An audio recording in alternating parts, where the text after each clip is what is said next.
We like making art and spreading it around. We like making Analog filmmaking is magical. It's chemical magic, and we're also using natural elements to produce that. You use the sun, you use water, and now we're using fruit, flowers, and leaves from the garden. We're using organic materials to create something, and that is magic. So basically our offerings are linked to the gardens. That was part of our mandate, that we would be doing eco-based art and specifically cinema, using materials from the gardens to make film developers for analog film formats like Super 8 and 16 millimeter, which some people would know from old home movies, or some people have worked with maybe an art school, or way back in the past when you see kind of those scratchy movies at festivals. So kind of a reinvention of that. What does that look like in the 21st century? How can analog films still be vibrant, still be relevant, and how can we incorporate our surroundings? A lot of us maybe work, at the grocery store, we're raising a family, or we're selling insurance, whatever we're doing, but we're trapped in the ritual of computers and screens and everything's digital. And all of a sudden to touch and to feel and to trace the history of cinema, to realize this is how it all began, and to process it using plants, like it's a paradigm shift. And a paradigm shift we encourage and we're excited about, and we hope that others embrace. And I think what I see in every participant is what I feel. I've probably, hand developed over 1,000 rolls of film at this point in my life, and every time it's magic. It's a gift.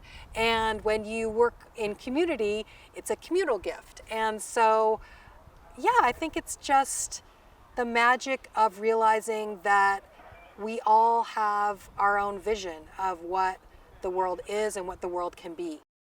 So we are living in a pandemic, and our hearts go out to people watching this, that these are challenging times for the entire world, and it's changed the way we view art and activism and the way we gather, the way we share our lives together. So before the pandemic, we have been here 2.5 years now, so we had one full year prior to the pandemic, and it was like a clubhouse. It was warm and cozy. We would come in, we would share food and sustenance and energy and spirit. For us, and I think for a lot of other people, for a while we just sort of shut down. We had to close, of course, for health and safety reasons. So we said, what do? We can close the door and cry. We could shutter ourselves in and realize that maybe we can't do the things we used to do.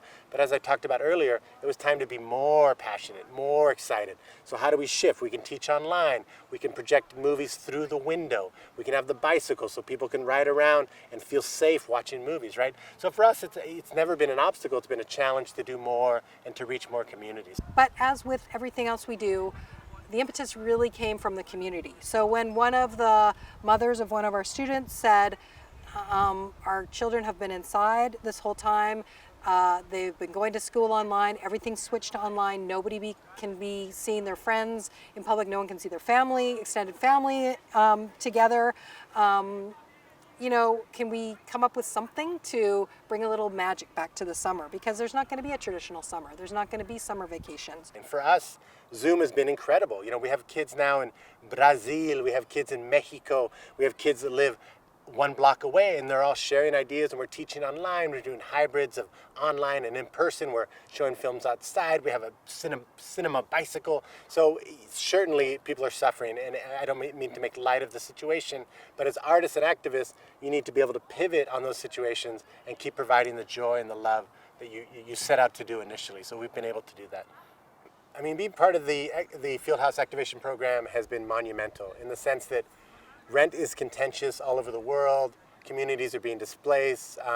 Wealth is taking over working class communities. So for the city to make a bold gesture and say, we're going to donate physical space to artists, to activists, to activate and to share with the community is a bold gesture, and a gesture that I'm hoping the world is noticing.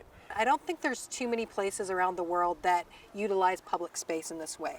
So the fact that artists and community growers and community sports folks are invited to come in for a 3-year term and engage with the community in ways that are maybe challenging even to the artists themselves or the organizations themselves. It's an invitation to experiment, it's an invitation to share, it's an invitation to discover. Before 2-3 months, there was a meeting or a workshop at the Sunset Community Center. I joined there, I met Paul, and then I met Liza. And then the cat, it was so cool. Yeah, so they told me about everything that we have workshops different days. And then once I also joined their video call with them.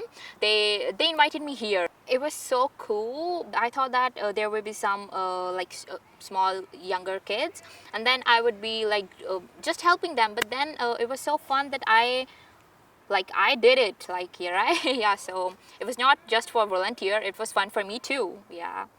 The power of this space is the multi-generational space. Sometimes the grandma brings her little kid and they draw, and sometimes the uncle brings his nephew and they hang out and they learn stuff. And I love that. I love that about specifically maybe the Fieldhouse program, maybe about Vancouver, the energy, the water we're drinking, who knows, but there's a certain magic happening here that's not happening in other places. So I think they're very important because they get people out of their immediate social circle. A lot of people just kind of have their immediate family and friends or who they work with, but they don't have a lot of opportunities to get creative and meet new people and get more involved in their community. I think it's very important to have creative outlets for people because it lets them think in a different way. You don't always have to have something that has a purpose that you can turn into money or fame or a physical object necessarily, or kind of proof of your self-worth. You can just create something and kind of just experiment to explore more of who you are as a person and meet people who are with similar interests as you. I didn't know that much about South Vancouver. Like I said, it had been 25 years since I lived in Vancouver. I didn't know much about this neighborhood. So for me, it's been a true gift to discover a new part of my own city that I didn't know about, to meet new neighbors, to embark on new friendships, and to really appreciate kind of the multi-generationality of this place, the stories people have brought from different parts of the world and the city and the country.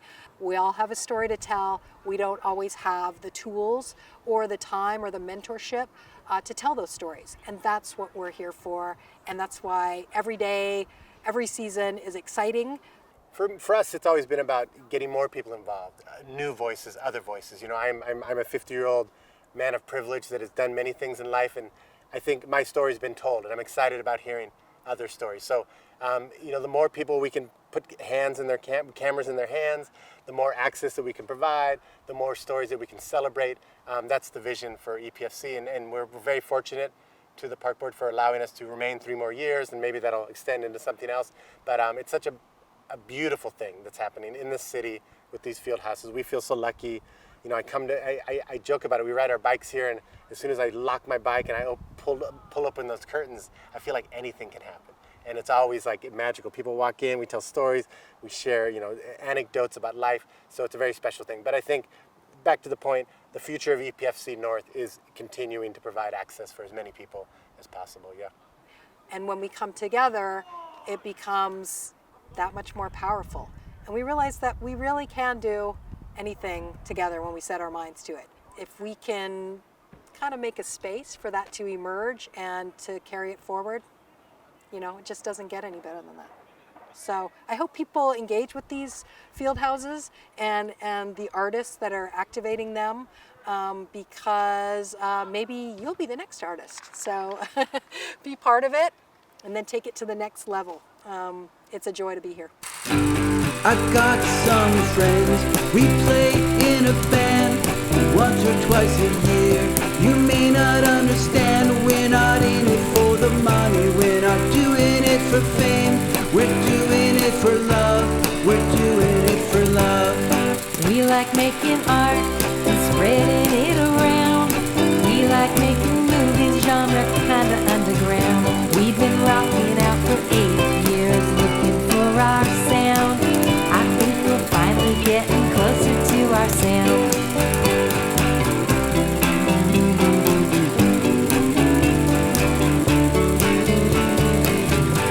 Our song sounds simple, but don't let it fool ya. We've never been on tour, but we're big in Booyah. It took 3 years to make 145. There might be another in 20.